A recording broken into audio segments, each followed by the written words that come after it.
Once you've measured your kitchen, you can start using our online kitchen planner at home.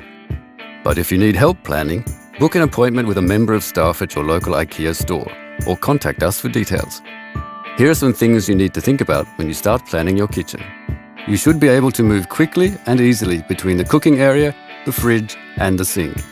This is sometimes called the working triangle. The shape of our kitchen will usually be dictated by the shape of the room, but just because your existing kitchen is one shape doesn't necessarily mean your new kitchen has to be the same. Here are a few layout options. A line kitchen is good for small kitchens, but not so good for bigger rooms. If you have the space, you can add an island, which not only gives you more storage, but can also be a serving area, a hangout, and a room divider. An L-shaped kitchen creates a good working triangle and gives you lots of storage space. A U-shaped kitchen gives you loads of storage and worktop space, but you'll need a big room.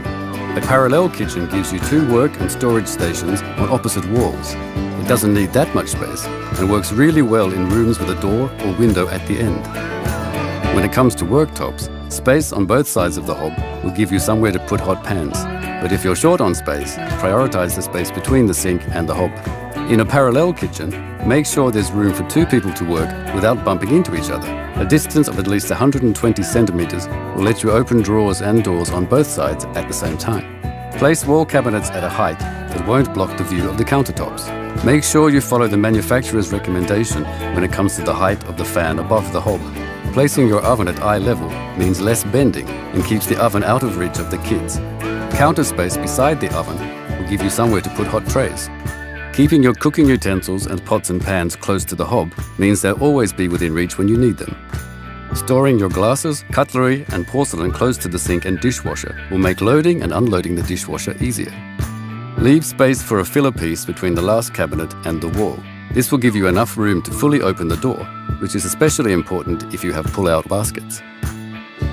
Here are some things to avoid. Putting your oven or dishwasher in a corner will block the adjacent drawers and cabinets. Placing a sink next to a wall will disrupt your workflow and reduce your countertop space. Placing the oven next to a wall will expose the wall to heat and fat splashes.